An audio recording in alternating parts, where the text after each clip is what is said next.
Welcome to ABA on Tap, where our goal is to find the best recipe to brew the smoothest, coldest, and best tasting ABA around. I'm Dan Lowry with Mike Rubio, and join us on our journey as we look back into the ingredients to form the best concoction of ABA on tap. In this podcast, we will talk about the history of the ABA brew, how much to consume to achieve the optimum buzz while not getting too drunk, and the recommended pairings to bring to the table. So without further ado, sit back, relax, and always analyze responsibly. All right. Welcome back to ABA on Tap. I am your co-host, Mike Rubio, along with Mr. Daniel Lowry. Dan? Good to see you, Mike. How you doing, man? Good. Got a little bit of a trip up there to start. Hopefully not a sign of things to come today. We've got a doozy. We've got a doozy lined up for us. We're going to be talking about, let me see, I usually try to guess the title here, or prognosticate the title. I think we're talking about empirically validated treatments today. Does that sound right? That works. So the title will be somewhere in or around that theme, and this is going to be, I'm hoping to stir up a little bit of controversy. I know that we've got friends, colleagues, clients that we've discussed this theme with. It comes up often. Parents ask us questions about it. RBTs ask us questions about it. We've certainly developed our own opinions over our career. We've got a couple different lists of empirically validated or not empirically validated, or better yet, as looking at the slide we're going off of here, the idea of evidence-based versus non-evidence-based or not evidence-based. What do those things mean? What are those definitions? Let's start from there and then go through specific treatments, some that we might be directly familiar with, some that maybe we've learned to discourage just from others' experiences or things we've read. But all in all, just like we do here on the tap, Mr. Dan, it's about educating ourselves. Again, it's about learning more. It's about finding what brew works, works for who and how, and making sure that parents and professionals are using skills and techniques that work. Yes, we are proponents of ABA, but we are scientists first and foremost, and we're also medical providers and individuals that want to help our clients. So whatever is safe and effective, whether it's evidence-based or not, how does it help? How does it fit into the brew? Maybe a little bit of a foamy, bitter brew we've got here with a little bit of a sweetness topper. We're not calling the sweetness topper beer. We're just saying a little bit of something to enhance your experience. Yep. So I've thrown a lot at you there, sir. You're always excellent at unpacking it all for us. What's on your mind? What's on my mind? Can you read the first two lines on my slide? Yes, sir. There are over 150 documented and proclaimed treatments for individuals diagnosed with autism. Of those, only 27 are considered evidence-based. Now, we have a different list with some similar items, maybe a different set of statistics in terms of how many are available, how many are evidence-based. We'll deal with that now or later. I was just kind of smirking because I made that slide probably almost 10 years ago now. And according to the paperwork that Regional Center sent us, now it's 28. So that list hasn't changed a whole lot since we compiled that list 10 years ago. Talk about foreshadowing. Well, I mean, what does that say? Does that say we're doing well at empirical validation as a whole? It could. It could say maybe. The scrutiny or the rigor would be the term I'm looking for, that it takes to get something to be considered evidence-based. Takes a while. That's as we get into this podcast, I thought that was interesting because I remember 27 evidence-based, and 10 years later, now it's 28 evidence-based methodologies. So I did some Googling, and I Googled evidence-based, and according to dictionary.com, evidence-based is defined as denoting an approach to medicine, education, and other disciplines that emphasizes the practical application of the findings of the best available current research. Mike, you want to unpack that concept of evidence-based a little bit? Wow. So current research. That denotes implies the scientific method, right? That means that something has gone through the rigor that you were talking about earlier. Somebody asked a question. I'm going to really butcher this, but I think I'll create a strong enough framework for our discussion, and maybe we come back in part two, because I know there'll be a part two of this, and get a little bit more technical about this. But somebody's put together an internal review board, maybe a human subjects committee. We've looked at, from an ABA perspective, is this now a single subject study? Is this a small group study? Is this an N of 30 or more that's going to lead to some semblance of predictive power over an inferential statistical model that now you can apply over a larger group of people or swath of people? And then I'll skip over a whole bunch of parts and then say, once you're done, what's the reliability, what's the validity of your outcomes? How are those then now replicated and or peer reviewed in terms of your data, to then give it a seal of approval that not only have you found something statistically significant, you didn't fudge your numbers too much. Let me add a little caveat there, and not to spoiler alert here, or not to diminish the value of said research processes, but I would also want to say that in my limited but valid experience of research experience, grants, that people don't give you money for results that don't seem to work. You're always trying to prove that something works if you said it did. And you sound very anti-pharma COVID vaccinating right now, Mark. So that's you know what I'm saying. Whether I'm anti or not, that's the thing. Is that no, but anybody can take those results. That's kind of what I'm saying. And depending on what your objectivity can very quickly become subjective when there's money on the line, when there's a grant telling you that there's a certain amount of results, a certain set of results, a certain skew on the results. So that's really hard to get away from. So I want to say that only because, just if we're talking peer review, empirically validated, obviously none of this means perfect. None of this means 100% correct all the time. And I think that's important for us to denote at the very top of this discussion. But that's the best we've got. If something isn't at all empirically validated or evidence-based, then you're really starting off behind the game, maybe. I don't know. Some risks that you might not want to take otherwise. I think we run into a couple issues with the evidence-based idea or evidence-based methodology. And you mentioned ABA being the single subject design. It's much more tricky and difficult with that model, because you have to get a whole lot of single subject designs together to produce something with enough generality that's going to say that this works for enough kids to be considered evidence-based. A lot of original ABA with Skinner and rats and pigeons and things like that, and you have a whole lot of control over the environment when you have rats and pigeons, and you can do what at the time was called experimental analysis of behavior.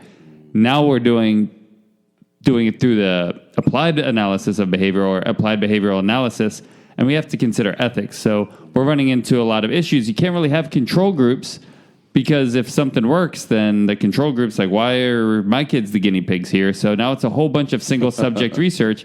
And when you have that single subject research, you do run into the issue of everybody's experience being a little bit different, because since you don't have the control group, you're not able to control for the environment as much. That's a great point. And again, so this is where the single subject, design for our individual client work then does become very relevant, right? So again, we'll start with that idea of what I came into your household, I'm assessing your particular environment. We're no longer in a lab. We love saying from the lab to your living room here on ABA on Tap, with that whole metaphor surrounded here. And that's the idea is the way I utilize positive, negative reinforcement, adjust the density of your reinforcement schedule. All those things are going to be single subject in terms of their individualization anyhow. Yep. I'm leaning on the empirical validity of the idea, the technology, if you will. Maybe I got that right. Of positive reinforcement, for example, that I know that if I can find the appropriate mode of reinforcement, then I'm going to be able to allow a desired or socially significant behavior to be emitted yet again, or increase the probability of its emission, such that I'm working with a parent and I can say, hey, when that happens, make sure you're adding something to it, or taking something away such that it happens again. What those things are, well, we can't really put that into a specific recipe, right? I think we tried. I know, if I look back 20 years in my career, whether it was the setting, the way we set up the setting, or the IKEA chair and table, the mini M&Ms for a little while seemed to be the analog to the mackerel, to the little side of sardines. It was very, very animal behavior training, right? Yeah. I got a kid to desensitize to public restrooms using mini M&Ms at the Target here in Mission Valley. So yeah. Well, and from that, so there you go, effective, right? Yep. And then from the progression of our model, realizing that maybe we were overusing those M&Ms, maybe not just the optics, but the humanity of our treatment was now going into this more animal behavior, non-human animal behavior. I love saying the arrogance of us with the big foreheads in the animal kingdom. But you have to take that into account, right? Because we need to make our treatment not just empirically valid or based on empirical validation. We need to make it humane and accessible and respectable, and make sure that integrity is part of that we're really not subverting. We're not using authoritarian measures, which I would say we've absolutely been guilty of in our progression with this whole political notion of who our clientele are, or that demographic, the notion that of disability or inability, or at the start of this, the notion of people that were otherwise institutionalized. You could see that running a great risk. But, from I learned this word recently, from a hermeneutic perspective. Hermeneutic. Meaning just sort of I think if this refers to like the study of the Bible, but the idea being you have to bring those ideas, you have to put them in their time contextually. So the notion that ABA started with much more authoritarian measures and much more of an animal behavior model, a non-human animal behavior model, that is true. And it should be forgivable given the progression of our science. And if you're still using a lot of those techniques. So, to your point, Dan, like, what would be your new approach, right? If not M&Ms, not many M&Ms, what else would we use now to make sure that we're not bringing food into the bathroom, or whatever else we've now learned? Yeah, but many things. I'm not picking on you either. I can think of many things in my 27-year career where I go, oh man, I wish I hadn't done that. I didn't know any better. Yeah, I didn't. I think the thing when we're talking about evidence-based too is coming back to the functional relationship. That's what ABA is all about, is looking at the functional relationship between environment and behavior. It's the third dimension of ABA, right? Analytic. So looking at that functional relationship between what happens in the environment and under what situations certain behaviors happen in the environment, I think that's what it comes down to when we're talking about the evidence-based as well. We see it so often that, and maybe we have a little bit of a chip on our shoulder in the ABA field, that parents will try a conglomeration of a bunch of things concurrently, right? They'll try medication, they'll try occupational therapy, they'll try ABA, they'll try a whole bunch of stuff, and then it'll work, and then they'll make an attribution that one of those things is the reason that it worked. I mean, I think about it like when I get sick, right? You take certain medicine, you sleep better, you take time off of work, and you eat better, and you get better, and you're like, well, which one of those four worked? And we'll attribute it to whichever one we want to attribute it to at the end of the day until we do a component analysis and figure out which one. Or maybe it was the treatment package. It absolutely could be the treatment package, and none of them individually are strong enough. I think that's what's really important when we look at this evidence-based piece as we go through these evidence-based treatments, is seeing if that treatment alone can stand up to the scrutiny. Because I remember I was actually, they referenced it on a Joe Rogan podcast recently, but when I first started, Jenny McCarthy was on the big gluten-free, casein-free, dairy-free. The gluten, it's just the gluten, and that's the autism.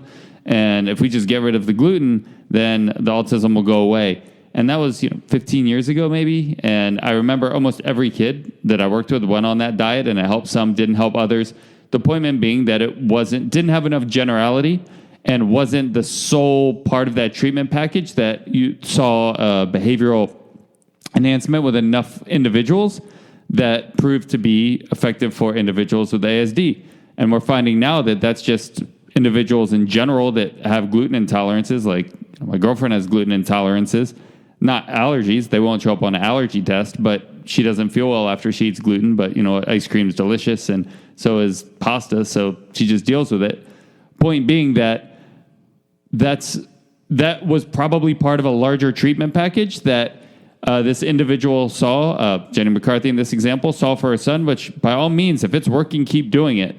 That's the issue with, an ABA design and ABA and why it's not necessarily the most ethical. So either it was part of a treatment package that the other parts of that treatment package can be extrapolated, or the gluten-free diet did work for her kid, but over time hasn't shown enough generality to say as the sole part of that treatment package can work for substantially enough individuals with autism to say that it makes a behavioral impact substantially enough that it's going to be recommended and even covered by insurance. Because at the end of the day, if that helped, not helped, if that was the solution, then insurance wouldn't be funding ABA because that's a hell of a lot more expensive than a gluten-free diet. So I can think back, I'm going to date myself here. I don't know, before 2000, I remember going to a conference, an ABA autism conference, and one of the tables, which is weird to think about now that it was even permitted because I think ABA was not very friendly in the sandbox at that time, and it's taken us time to evolve. But I want to sort of compare, I hope I can do this effectively, our evolution as in our accessibility and our pragmatism to the evolution of gluten-free products. And I'll explain. Back in probably 1998, 1999 at the latest, I'm in Sacramento at this conference, and I see somebody talking about gluten casein-free products, and they're showcasing them. And I can tell you, with all due respect to those folks who I won't name, they were awful. It tasted like cardboard. They hadn't figured out how to make that gluten casein thing. And that was very specific now to people with celiac disease, right? And that was the association they were sort of loosely making there, that this idea of people that consume gluten or wheat products that have celiac disease often go into a response or reaction that is akin. That was the explanation back then. I don't know how that's progressed. But yeah, they were awful. And I remember having clients try this out. And for example, birthday parties with gluten casein-free cakes. The flourless chocolate cake back then just wasn't that good of a thing, right? So people weren't stoked on it. And I make that comparison just kind of saying, we don't want to put all our eggs in that basket, a gluten casein-free diet. I'll say that. But it could be one component. Yep. Just like ABA might be one component. But the difference with ABA, I'm going to say, as far as I'm concerned, maybe one difference is that ABA includes a behavioral contingency. And I think that gluten casein-free diets also fall into that same contingency. So I'm going to go on the record as saying that gluten casein-free diets could be one part of your behavioral contingency. It doesn't mean that it's going against the ABA. It just means that if you focus on that diet as the treatment that's going to help your child learn how to brush their teeth and go to the bathroom, that's not going to work. That's not going to work. Now, might it put your child in a better state of mind, a better state of arousal, less agitation because maybe they're not feeling bloated or uncomfortable? Yes, absolutely. Does that make them more accessible now to the learning procedures that we're lending? Of course. And I would also say that that's going to work whether it's in their schools and they're following more of an educational model. This almost makes me beg the question, what is ABA really? Can people really define it? I mean, that's very popular these days with controversial topics. What is ABA, right? People might tell us sometimes, oh, what you do is an ABA. And it's like, oh, I guarantee you it is. That's what I do. What do you mean it's not ABA? It's like you telling me I'm a neurosurgeon and just because I'm using a different kind of scalpel, or retracting tool, I'm no longer a surgeon. No, I'm a behavior analyst. That's what I do. I'm not using the traditional techniques all the time. I'm not necessarily reverting to the token chart, although I like token economies, not necessarily star charts. Again, one of those, I say that because it's like the gluten casein diet. The star chart doesn't do anything the idea of the token economy is what helps you then parse out secondary reinforcements such that you might prolong a certain behavior toward a certain outcome, for example. So, again, I think that looking at these alternative treatments and how they've progressed and seeing them as one piece of the treatment package is probably the best way for us to approach this from an implementation perspective, for us as analysts to play in the sandbox better and not have to discourage parents from doing certain things unless they're really interfering with our treatment from a medical perspective. So I think that's one way to approach this is okay, don't put it all in one basket. The gluten casein free diet by itself isn't going to do it. Now, is that diet if the whole family, I think I've said this here before, if the whole family is not doing it and everybody's enjoying it and now you're sitting at the table having 2-3 meals a day as a family and you're talking and you're interacting and you're practicing your utensil use and the etiquette parts that are relevant to your home, well, those are all behavioral components that would be analogs, collateral pieces. The GFCF would just be the collateral piece. The rest of it would be behavioral, in my opinion. So anyway. No, that's a great point about not putting all of your eggs in one basket. Because when we look at these lists, like parents are going to do, and that's bringing it full circle. That's the reason why we're doing this podcast. And that's what I would always present my parents in parent groups or even my new hires in my new hire trainings to try to understand parents and where they're at. Is parents are going to do whatever they feel they possibly can to give their child the best outlook and live the most independent life as possible. So if there's an article that comes up and says, give your kid this type of mac and cheese and it'll enhance their ability to communicate or something like that, a lot of parents are going to do it just because somebody said to do it and they don't want to later find out that it worked and then be like, well, I should have done that. So at the end of the day, yeah, I think, putting all of your eggs in one basket can be a little bit dangerous if you're on the non-evidence-based side. The evidence-based side, we know that it works. Now, the question's going to be, is it the most user-friendly? Are there things that might work faster? Maybe using those supplementally, like you're saying, might increase your ability to see these results. And also understanding what results you're looking for. We had an interesting discussion with a parent the other day about kind of figuring out as a parent what you're looking for, because that's 90% of the battle.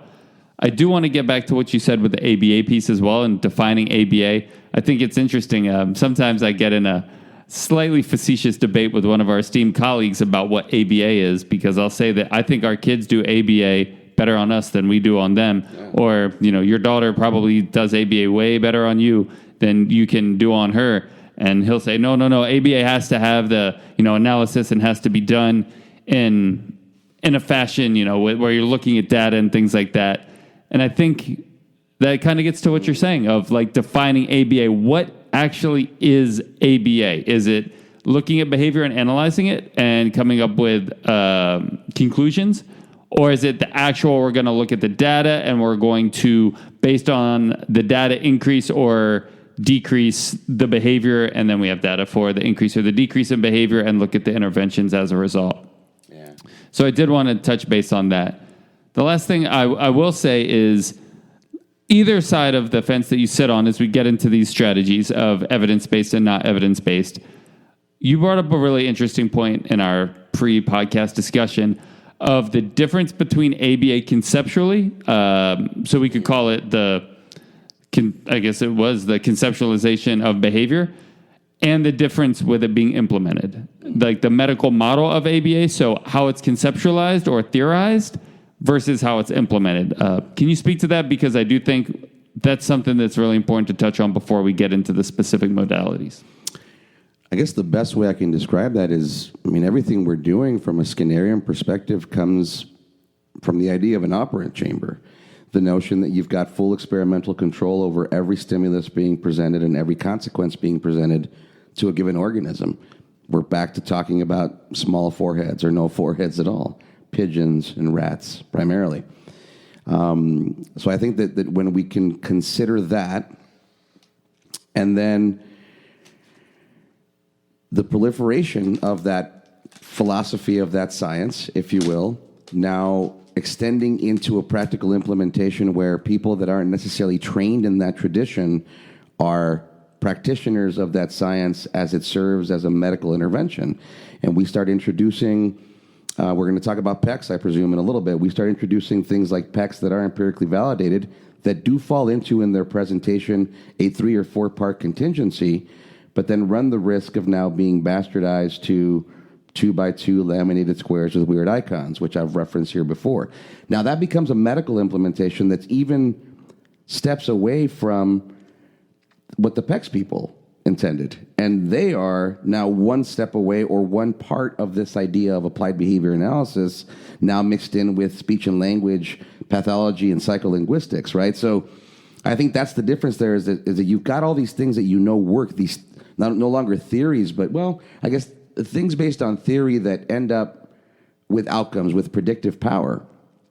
And you are able to prove them in a lab. So it starts with this nice empirically validated science, and then you've got to take those out to a situation like we do that you have no experimental control over.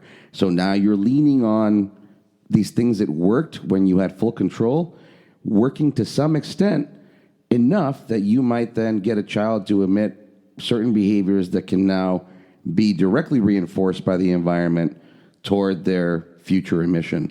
And we want those to be socially significant, productive, constructive, and in some way, shape, or fashion, whether it's to the individual themselves or, better yet, to their surroundings. So that's a lot. That's a lot to consider. I hope I answered your question. Kind of, yeah. I think a lot of it comes from the conceptualization piece. Just comes from the use of punishment or reinforcement to use socially significant behaviors. Right, the presenting of stimuli, using positive reinforcement, negative reinforcement, positive punishment, or negative punishment, contingent on the response to those stimuli, will increase or decrease that behavior in the future. Now, like you brought up, PECs is one iteration of that. DTT would be one application of that. There's a lot of different applications. It's kind of like saying teaching.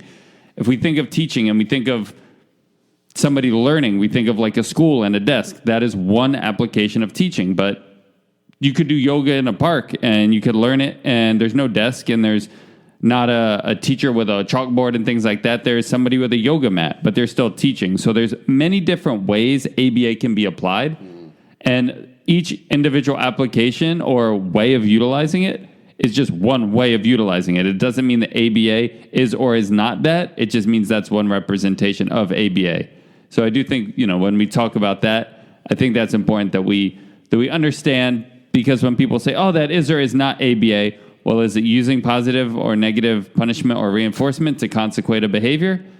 Then it's positive, or then it's applied behavior analysis. One thing I've been saying, I don't know if I said it already on the recording here or just in our pre-discussion, but any of these things that we're discussing today, right? So we're talking about ABA as an intervention that gets recommended, as a medical intervention that gets recommended, and what that looks like in its inception, the optics.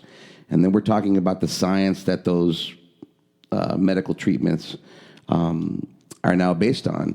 And that's, that gets, what am I trying? I'm losing my train of thought a little bit here. It gets a little tricky. But the idea that, the idea that from a 3 or 4 part contingency, any of these treatments that we speak about, are they presenting stimuli? You sort of referenced this earlier. Are they presenting stimuli to their clients? Are they getting behavior as a result of that stimulus? And then are they consequating that behavior?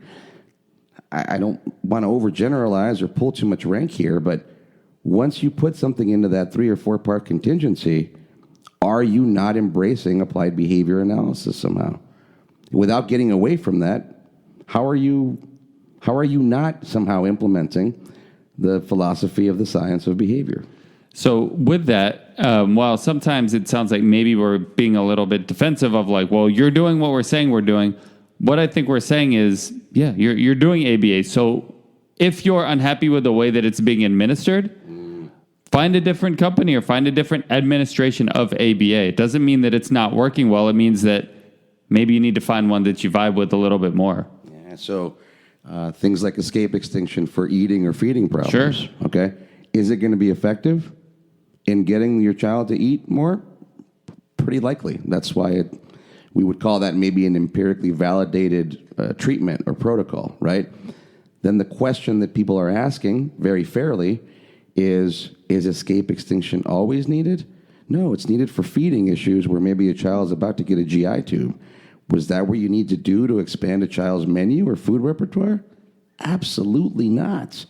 In my opinion, we would be missing if we were doing it for that reason. And I think that's what's ended up happening from the medical application piece, or where you think about baking and cooking, right? My 3-year-old daughter can probably make a cake, right? But if I make it with her with a certain precision of measurement, I can predict with almost 100% certainty that we're going to get a cake. But if I don't monitor the oven, we might get a burned cake. So even just that empirically validated cake recipe isn't going to necessarily give us a cake unless we do it all, the whole process well, and it's fully controlled from beginning to end. Now, if we just haphazardly put the measurements in there, we might get a cake. It might be a little loose. It might be a little dry, but we're going to get a cake. And I think that's what ABA needs to become in everybody's home. We're not going to have the power to precisely measure everything. And then if you do, which, in my 27 years of practice, I've seen a lot of precision on data, for example. Well, if you're spending that much time on the data, then there is no interaction. Sure. You're not teaching. Sure. What you're doing is you're doing things to try to get data points, and that in and of itself might lead to some learning, but we've seen that it wasn't generalizable, that it was a little bit unnatural, then to our dismay, a good amount of people not saying that it was traumatic. So a lot to consider here. Should we delve into these lists really quickly and maybe get a little bit more? Let's take a look into the list. The last thing I'll say with that is when we talk about the difference between the conceptual versus the application, if somebody's telling you have to do something as an ABA therapist or a direct service or whatever, I'd be really skeptical of that because that's not within the conceptualization. That's one application of ABA. It's kind of like if I have an itch on my arm and I go to the doctor and the doctor's like, well, we're going to have to amputate your arm. You're darn sure I'm going to get a second and probably a third opinion before I do that. And same thing with ABA. And that's just the difference. If somebody's telling you something you do or don't agree with, talk with it or talk with somebody else in the field. It may just be one application of ABA that may or may not be a good application of ABA and not necessarily a representation of the evidence-based premises of ABA overall.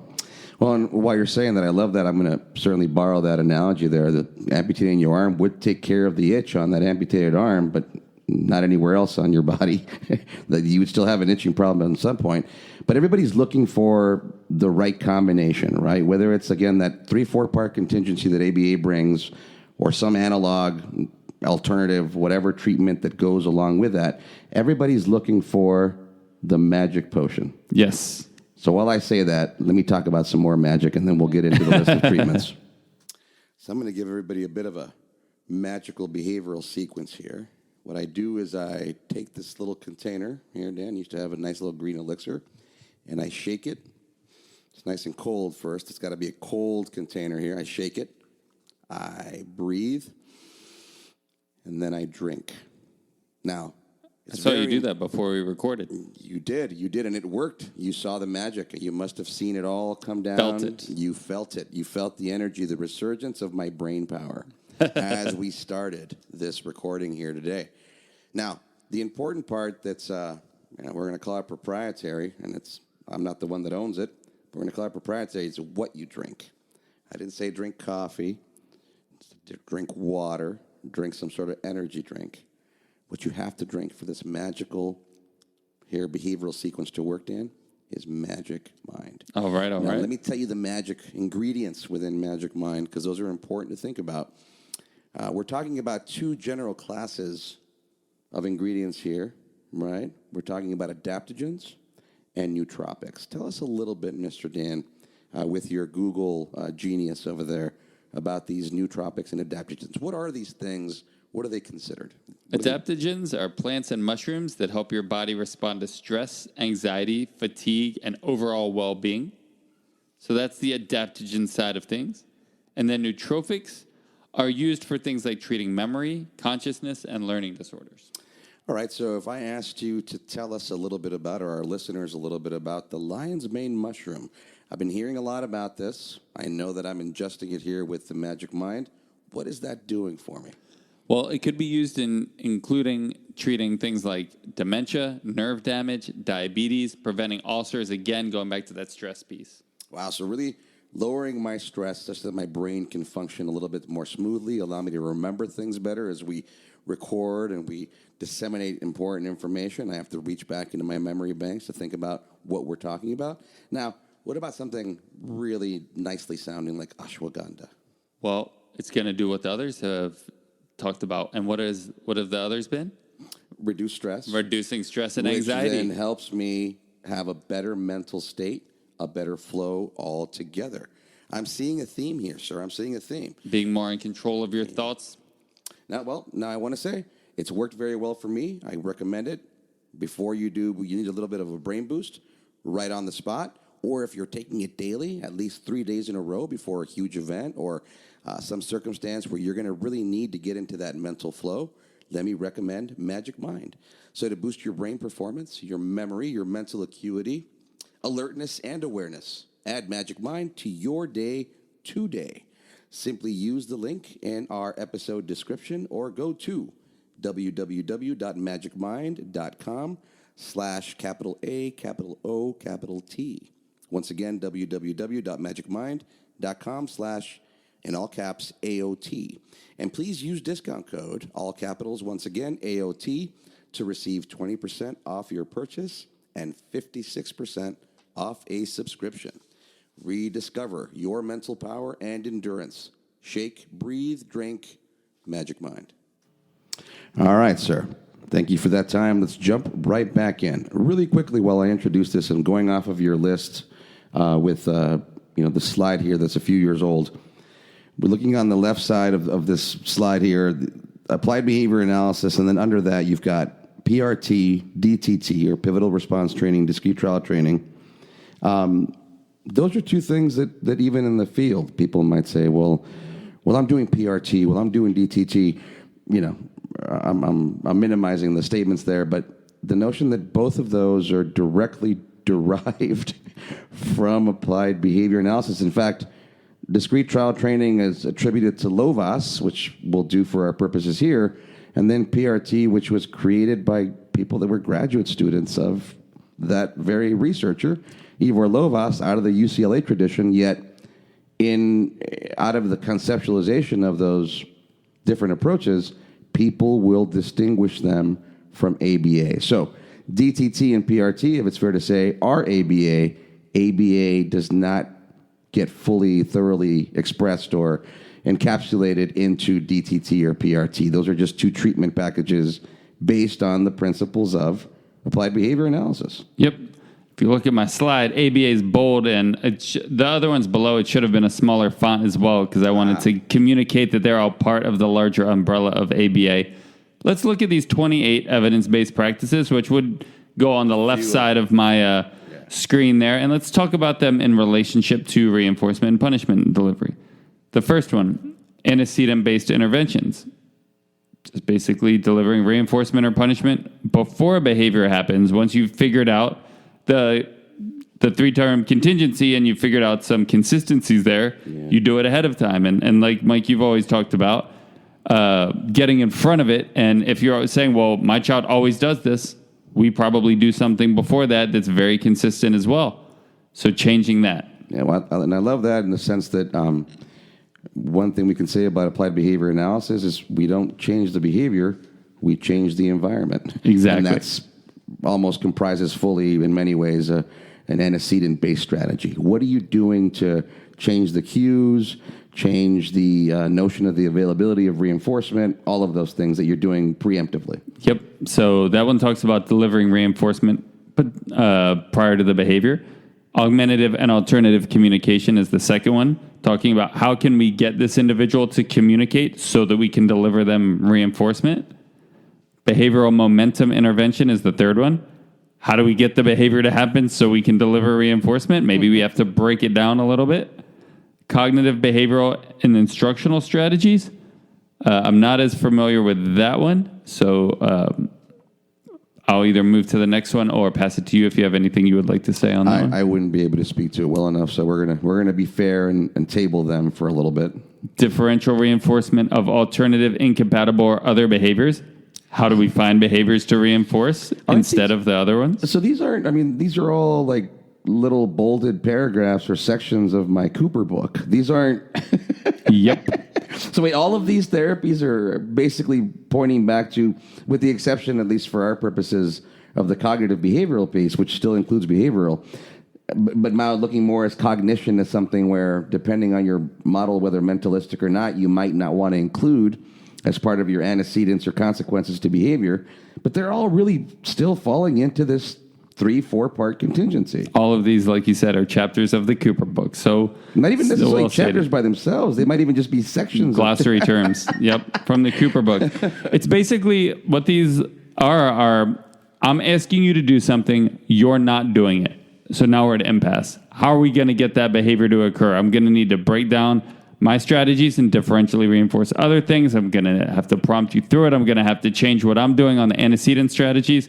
It's basically getting past this impasse so we can deliver reinforcement. I like the way you said that. You made me think of a school teacher, right? Like, I'm asking you to do something, you're not doing it. And that's a really good, I was going to say, where the environment is giving you a cue, but I like what you said, because what we're talking about, even when we talk about things like verbal prompts being mostly intrusive, unfortunately, that's just an integral part of human interaction, right? Yes, schools have school bells, but we also want the teacher to be able to say, hold on, give me a second, let me just describe something before you go off to your other class just because the bell rang. And more traditional experimental analysis of behavior, much more non-human animal models, they would be counting on those particular stimuli, which now we're humanizing, if you will. So I like that, because, again, even with the notion of like verbal prompts are the most intrusive, but aren't they the most socially relevant too? Now, I understand why we say that and why we have to be careful about presenting too many of those in terms of prompt dependency, because now you're trying not to redirect a child verbally all the time, but you're always doing it verbally. So you've got to revert back to that Skinner box, in a sense, with all due respect. What other cue can you give that might give that child enough pause for you to then do something else and then come back and provide instruction? So the pragmatic implementation of the ABA is where we're getting better. I heard you just snapping, which leads me to the next one. Direct instruction, a modality of teaching. Click. Yep, exactly. To deliver reinforcement on a more structured... Choral responding, click. Yep. Discrete trial training, another method of teaching to ensure that the individual is going to get enough reinforcement for said behavior. Exercise and movement, that's a new one that I'm not as familiar with being on this list. Not saying that it's not evidence-based at all, I'm just not as familiar with that. But again, another modality that might be reinforcing to these individuals, so let's include it. Well, this completely contradicts, I know at the start of my career, the start of your career, exercise and movement. Kids can't do exercise and movement sitting at a white IKEA table and chair, Dan. Love it. They have to be sitting down to do discrete trial. Is this exercise and movement fad and craze telling me that kids could be moving? You can't learn when you're moving, Mike. Trials? Receiving concurrent reinforcement from playing and can't do that. Clearly, these crazy exercise and movement folks are saying that we need to. I know somewhere on that list is IKEA white table and chair discrete trial training. No, it isn't. So I love that. I love that in the sense that 20 years ago, as a hoity-toity, aloof behavior analyst, I'd like to think we've all gotten better. You might look at that and go, no, it's got to be ABA. But no, exercise and movement can be very important stimuli to your ABA practice. Let's keep that in mind. I'll leave it at that. Yeah. I mean, a lot of what occupational therapists do is ABA. Now, if they're looking at the cause of the behavior, not looking at the environmental antecedents and consequences, but looking at the cause more proprioceptive or vestibular, okay, now we're diverging a little bit. But a lot of what these people are doing is ABA, just a different medical model of ABA. And what we're saying there is that from a developmental perspective, there's going to be deviations. OTs don't just work with kids with autism. They work with kids across the human spectrum, if you will. Just like we talk about behavioral pediatrics and routine behavior problems that all kids have, not just kids with autism. When we get to empirical validation in terms of OT as an empirically validated treatment for autism, no, it is not. However, does autism come with certain occupational fine motor or otherwise, motor movement issues that an OT can address toward then remedying the traits of their autism as expressed? The answer has to be yes. Which is interesting because in the regional center program design, 2 of the 7, I think there are deficits, or 2 of the 7 areas that of target are motor, right? Fine and gross motor. Well, that being very particular to the early intervention, and then if we think about older kids, so this is now preventative intervention, right? So no diagnostic, and you're referencing the early start piece. And then, so that becomes part of that program. And then as you go into insurance, some of them might challenge the fact that we can't work on physical development, or that depending on what stimuli we cite for that, like pencils, now we're working on something academic that's fine motor based. So there's a lot Or God forbid you do it outside. Oh, we can't even. That's a whole episode in and of itself. And I'd like to get can we find some insurance representatives? I want to find out why outdoor stimuli aren't part of ABA in their opinion. So we're a little bit tongue-in-cheek here, which is something that we dealt with recently in our personal work, at our day-to-day work, about getting a denial because something on a goal alluded to being outdoors, and apparently that wasn't okay with said insurance provider who will remain nameless at this point, just to be fair. Okay, moving on. Moving on, sir. So, moving on. The next one is extinction, the removal of reinforcement. Again, it's all just reinforcement or punishment. What chapter in the Cooper book is that? By the way, that Cooper book I keep referencing, it's got a really complicated title, Applied Behavior Analysis. Is that correct? 3rd edition. Oh, thank you. Next one, functional behavioral assessment, finding things in the environment that are going to reinforce or punish an individual. Next one, functional communication training, finding ways to teach an individual to communicate so that they can access reinforcement. In all fairness, and I'm not sure, that one might not actually be a chapter, or is it? Or a paragraph No, that one's a chapter. Functional communication. Okay. I wasn't sure. That's the mands and the tax and that's no longer under the... verbal operants. Yeah, verbal that operants. Might be verbal operants. I wonder. You're but right. I do think it... I'm trying to think if it's under there. Yeah. Right. Next is modeling. So showing an individual how to access reinforcement.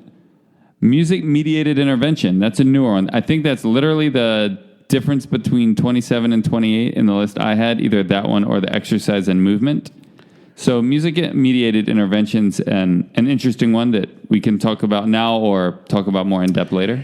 I have to say, I know that sometimes, if and when I actually do music and exercise and movement, I often include music, which means I would be combining 2 therapies in that powerful little regimen of mine. Huh? That's right before you do voodoo. That's the 3rd part of it. Sorry, that was a little too facetious, right? But that again, I would, as somebody who uses music all the time, somebody who often says, I think that our early start programs could be 2 hours of circle time if the child's engaged, and they would effectively teach everything we want to teach. I would say again, love music. Thinking about it as its own therapy, that's hard, knowing that we're sort of trying to look at what is ABA and what isn't. Well, music's a stimulus. Yes. And it's going to elicit certain behaviors, and it's actually very concurrent in its reinforcement, meaning as long as you like the song and it's on, guess what? It's continually reinforcing. Sure. Unbelievable. How many people have their radios on all day? I guess music is reinforcing, huh, Dan? Or how many people play the drums when they're driving in traffic? Only me. Yes, I do tend to think of that more as a stimulus, no different than a horse or a dolphin when they talk about equine therapy and things of that nature. You're getting ahead of the list here. You're going onto the other side here. Yes. You're mentioning horses and dolphins, and sometimes they say hippo, which is actually just horse therapy. I love when people are like, "Oh, hippo therapy." I'm like, "Wait, hippos now, not just horses and dolphins." Get the whole animal kingdom in there. You know what I'm saying? We've got dogs. We've got therapy dogs for sure. I mean, no therapy chickens. Now, what is that? or therapy raccoons. That's a different story. That's a whole separate story, Mr. Dan. That I'm going to need some therapy some for. evidence-based therapy. Absolutely. Next one, naturalistic intervention. Again, can you imagine that these stimuli can be presented in their natural environment, Mike? No. Okay. No, they have to be laminated. Mike, are you ready for the next one? I don't know. The next evidence-based methodology. So remember early school ABA. I'm going to take you back. We're going to take a little story time here. Early school ABA. You had the table and the chair. What could be in the room? What or who had to be out of the room? The parent? The next evidence-based practice is parent-implemented implementation. Or parent-implemented intervention, excuse me. Can you believe that they can reinforce or punish? What is the intervention that's being implemented in that particular phrase? I wonder if it's based on the principles of, wait for it, applied behavior analysis. Reinforcement and punishment, you think?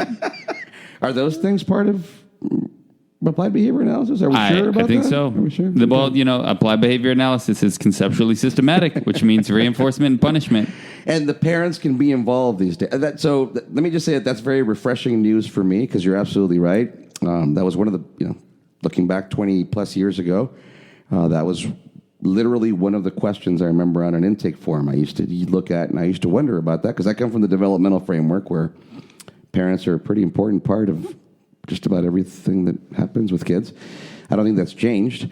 But I remember that. Do you have a separate room in your home where we can put said white table and chair from IKEA? Oh, the cube chair was pretty popular for a little while, too. I do like the cube chairs, but that's a whole separate conversation. But yeah, it's refreshing to hear that finally what my uphill battle over the past 20 years in trying to include parents as much as I can in said interventions of ABA, I'm no longer violating the principles of ABA, but actually using something that's empirically validated. Yep. Amazing. I appreciate you bringing up the cube chair as well, because it seems like we're about bashing IKEA. We're not bashing IKEA. In fact, IKEA, if you want to reach out to us as a sponsor, we're happy to sponsor you here on The Tap. Yep, because we'll actually just say that it's a very nice part of the ABA therapy to have a place to sit that's child-friendly, small for children, durable, inexpensive, accessible. Absolutely. So what does IKEA furniture come with when you buy it to figure out how to assemble it? What does IKEA furniture come with? I'd say PEX, but the instructions aren't laminated, so it can't be. So what is it? Visual structure. Look at number 28, visual supports. Right there, supports. IKEA using ABA in ABA. We're in the Twilight Zone. You know what's interesting about this here, and I'm completely with my full facetious hat on here, is that I'm really glad to see that, because I used to use a lot of blindfolding in my ABA therapy, because there was no way I was going to have my sighted kids, seeing that visual supports. Those aren't part of ABA, Dan. Or putting attention towards stimuli that you didn't present to them. Oh, God forbid they can see other things except the things I want them to look at. Yeah, that we cannot reinforce that in any way. If that happens, then they might get a mand that wouldn't be a percentage of opportunity because you didn't present the stimulus. That would be, whew. Listen, Dan, the world is full of linear contingencies. There's one antecedent to one behavior to one consequence. And unless you're doing that, Dan, you're not doing ABA. All right? Okay. All right. So parent-implemented intervention. What else or who else had to be outside of the room when ABA was implemented back in the day, Mike? Well, just about everything, other than the white table and chair. So not only the parents, who else? You got me here. The siblings had to be out of the room too, right? The next one is peer-based instruction and intervention. Imagine peers being involved. So this is very enlightening for me, back to being super facetious. So now, as I go back to work tomorrow, I can take the blindfold off of my clients, and I can make sure that their family can be included, especially given that I'm in their home. Mike, somebody's going to hear that one quote, the blindfold of my clients, and then we're going to get all sorts of ABA comments. I knew ABA was crap. Listen, man, blindfolded, eating really bad cookies that are gluten-free. No visual supports. No, none. No sensory. sensory deprivation tank. This is refreshing. So, yes, we're being a little bit sarcastic. We get that. But that's kind of the point, though, is that it is a little bit unnerving, right? When people are like, oh, no, we're doing a parent-implemented intervention, not ABA. So what are you doing as a parent? What are you implementing? Antecedents and then consequences to behavior? Well, that would be ABA. I don't know what to say. Okay, let's continue. What else? Next one is actually kind of an interesting one. Prompting. So prompting came about, figuring out, again, how we can get individuals to access reinforcement. One solution might not be the best solution, but one solution is to get them to do the behavior, either by verbally getting them to do it, physically getting them to do it, providing a visual to get them to do it so they can access reinforcement. Again, comes back to reinforcement. Go ahead, Mike. Yeah. I always wonder how it is parents use prompts in general. We seem to have a corner on the prompt market in ABA, and that's to say that, from a naturalistic intervention or just parenting, I think parents are using prompting all the time in terms of physically supporting and or modeling through observational learning what they want their kids to do. So this is interesting to see how all of these things have become individual therapies that are empirically validated. I'm going to make a sales pitch here, Dan, okay? Let's just say that I could offer you could offer anybody out there one treatment package that includes all of these. You know what it's called? I've already said it earlier. It's very difficult. Are you sure? Yeah. PhD? It's called applied behavior analysis. Mind blown. Next one on the evidence-based practice, reinforcement. Can you believe? Get out of here, man. Reinforcement. Wait. Both positive and negative? Both positive and negative reinforcement. No, I know. You know what? This list is getting a little bit rogue. I know. I'm going to have to start doubting. What's the source here? What's the reference? Who are these people? This is nuts. The NCAEP. Got to watch out for those folks.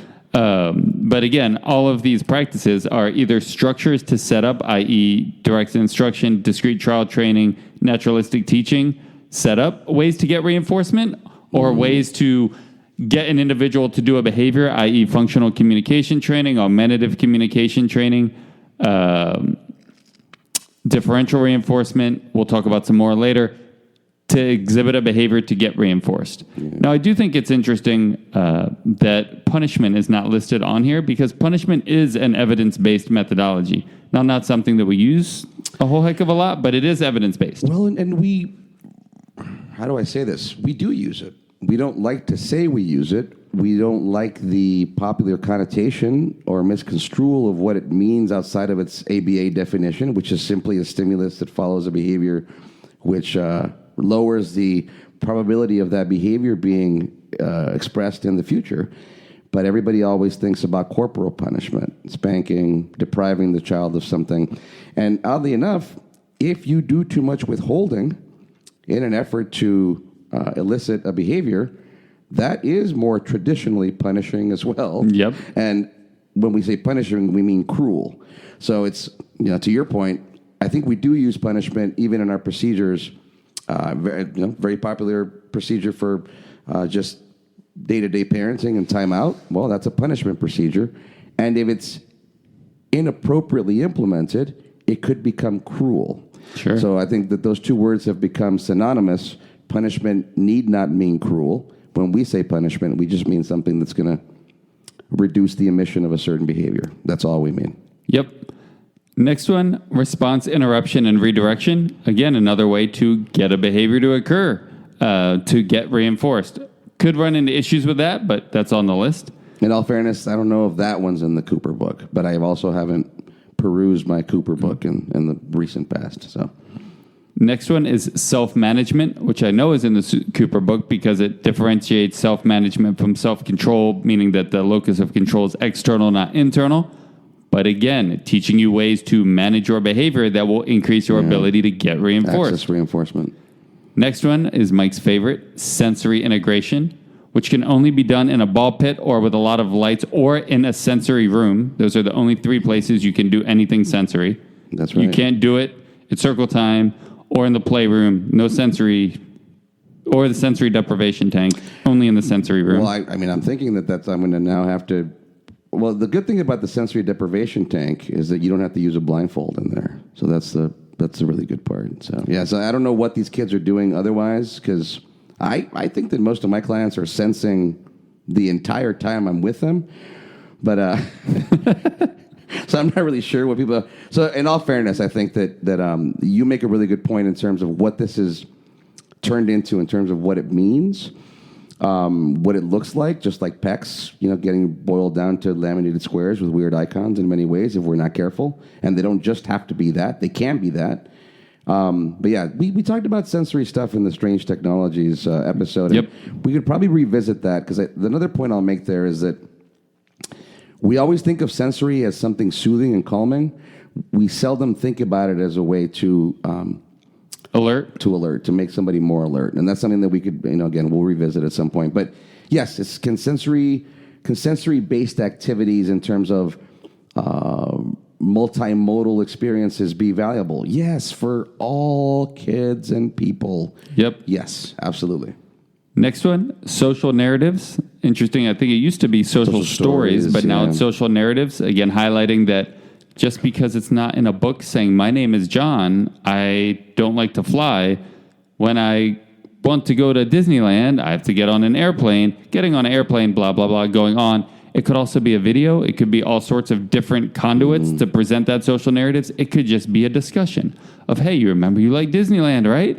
Well, to get to Disneyland, there's an airplane, and we can talk about it as well. There can be various different formats, but nonetheless, it's a story presented to try to teach an individual how to receive reinforcement in an environment. And if I'm not mistaken, and I might be, but I think the social narrative part also expanded the idea of the social story from the first person to now a more socially based milieu. The idea that I, Johnny, would ride the airplane to go to Disneyland, and so do my mom and dad, and so does that boy over there with his family, and whatever the case may be, which I think is really important. I often like to say, somewhat facetiously, but only to help our younger professionals get out of the rut that has become the specialized materials effort in ABA treatment or with autism, is all children's books are social stories. There you go. All of them. All of them. Most now, YouTube videos are too. Now, if your child needs something specific to them in the first person, okay, start with that. Make sure you don't put all your eggs in that basket.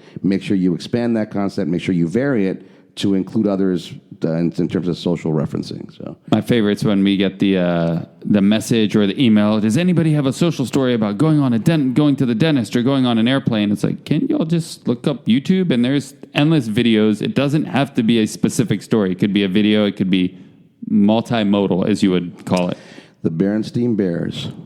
That's my go-to, because they've gone to the dentist, they've broken something in the house, they go through all those scenarios. And again, there's plenty of children's books out there that are just hearkening back to typical childhood experiences with some sort of social lesson behind them. So, and I understand why people, but I don't want to be critical of us being specialized in our materials. I do want to caution about being overly specialized and therefore exclusive, and then now you're inadvertently treating your client as autism specific as opposed to just treating them and being with them. So. That's a good point, right? Being specialized and individualized is a key component of Teach, which is an evidence-based methodology. So your kid likes, I walked in the studio and saw your daughter today, and she had on a princess dress. She obviously likes princess. So if I can incorporate princess, I dare I say icons, princess pictures, books, modality, wands, jewelry, rings, stuff like that. Yeah. That will probably be a hit. Now, if I say every 3-year-old girl, because they have, I don't know, X diagnosis, needs princess rings, now that's becoming an issue. The next one, social skills training, which is another thing that didn't really exist when we first started ABA 20 years ago. But we interviewed a couple parents recently talking about ABA. And both of them said the number one thing that they would recommend for ABA is social groups. So Social skills training, super important. Also teaching kids how to seek out reinforcement from their peers. Wow. Let me just to make sure. In these social skills groups, the methods they're using, what would those methods be based on? I'm sensing a theme here. Let's say reinforcement and punishment, ABA. Hopefully that's the last time I'll ask that question. We'll see. I'm having a lot of fun with it. Me too. The next one, task analysis. Somebody doesn't know how to complete a task. Well, maybe we can break it down to allow them to get reinforcement because the total task isn't getting completed. So if we break it down, they can access reinforcement. If anybody out there that's listening is specifically a task analysis therapist, can you please get in touch with us? Because I want to know what you do all day. I mean, are you just sitting there making lists? Like what? Task analysis is certainly a part of everything we do in ABA. I would want to know. I'm going to have to Google it, right? Task analysis therapy. Teach me how to break a task down into its components. All right. Next one, technology-aided intervention and instruction. That one I think is interesting because technology is kind of a broad term. So they're probably referencing something electronic. Yes, Okay. some electronic. Yeah. Time delay is the next one. Talking about how long should we wait before prompting an individual so they can access reinforcement. Next one is video modeling. So that I feel like goes with technology-aided intervention. I'm surprised that they're separate. But video, again, shows that maybe it's not just books or us talking. People can also access reinforcement by watching videos and learn how to do things through watching videos. Now, I'm going to use this phrase, this term. This all seems very reductive, right? Again, it's like one egg, one basket. So these are all arguably, as we've been saying, parts of ABA, technologies within ABA, procedures, parts of our protocols. But somehow they're now all being listed individually as specific therapies. That's very interesting to me. Why the need to task analyze our methods in order to create? Is this more of a marketing thing? And again, this is something that I'm going to have to educate myself on a little further for future discussion. To ask that question again, what does task analysis centered therapy look like? And how is it not ABA or Well, it's considered evidence-based practices, so I don't know if there's a difference between therapy. That's a good. So these are all practices under the ABA umbrella. ABA, right? And the last one being visual supports, which we've talked about. Again, a great strategy, very evidence-based, something that should be highly utilized, sometimes is overutilized. Again, see our strange technologies intervention. The premise here being, look, all of these 28 that we've talked about are just ways of creating a situation so an individual can be reinforced for a behavior or breaking something down so that we can contrive a situation so an individual can be reinforced by a behavior, or a structure, way of setting up an environment so an individual can be reinforced by a behavior.